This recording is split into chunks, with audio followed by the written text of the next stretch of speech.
For years, we've watched him. He's been the voice of reason, the grumpy but lovable mentor, the man who pours the whiskey and the wisdom at Molly's. He's the guy who preaches about the million little moments that make up a life. But right now, Herrmann is being buried under a mountain of moments so heavy, so terrifying, that even the strongest among us would crumble. And the latest news is the most shocking of all. It's the one call no firefighter is ever prepared for, a fire at his own home. This isn't just another call. This is the ultimate nightmare. This is the man who has spent a lifetime running into burning buildings to save other families, only to have the smoke and the flames follow him home, threatening his own. To understand why this is so completely gut-wrenching, we have to understand what Herrmann has just been through. This isn't one isolated crisis. It's a relentless, soul-crushing wave that's been battering him for months. It all started with a choice. A beautiful, selfless, Herrmann kind of choice that has had devastating consequences. You see, he'd done it. After decades on the job, after 5 kids, after countless near misses and endless sacrifice, Herrmann had finally climbed the ladder. He'd earned the rank of captain. It was the validation he deserved, a little more security for his massive family, a little more respect in the house he helped build. And then he gave it all up. He did it for his best friend, Mauch. With budget cuts looming and Mauch's own chance at a lieutenancy at 51 about to evaporate, Herrmann made an impossible call. He walked into the chief's office and fell on his sword. He voluntarily demoted himself, giving up his rank, his office, and a huge chunk of his paycheck, just so his brother could finally get his due. It was, in a word, noble. It was the kind of move that makes Herrmann the man he is. But nobility doesn't pay the bills. And this is where the emotional toll began to show. Almost immediately, the man who had always been a pillar of strength began to show cracks. We saw it in the small things. The awkwardness of moving his desk back into the common room.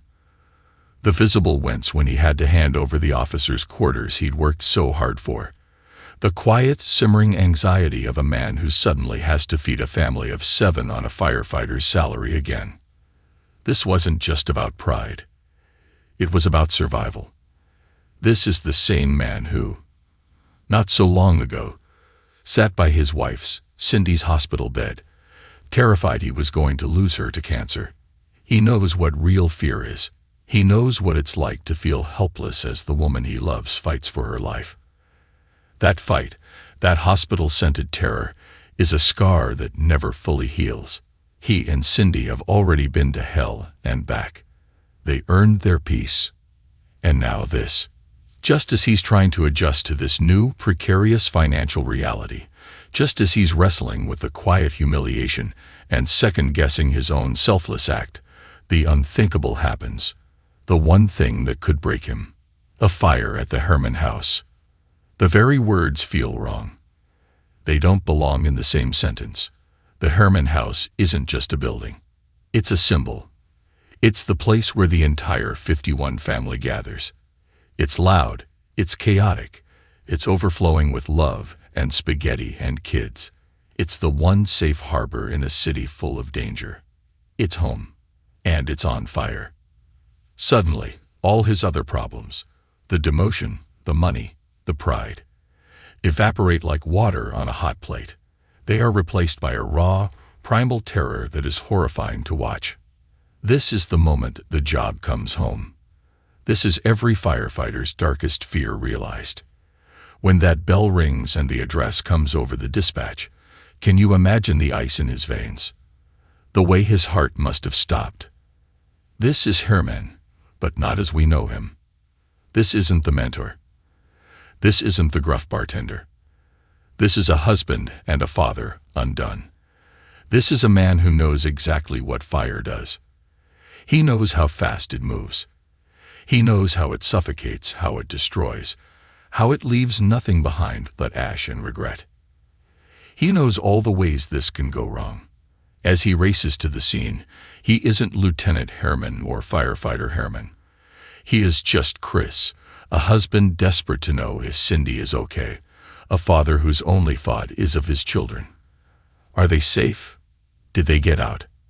The man who has always been the one in control is now completely at the mercy of the flames. He is the victim. He is the one on the curb, watching his life go up in smoke, praying to a God he's probably yelled at more than once. This is the ultimate test.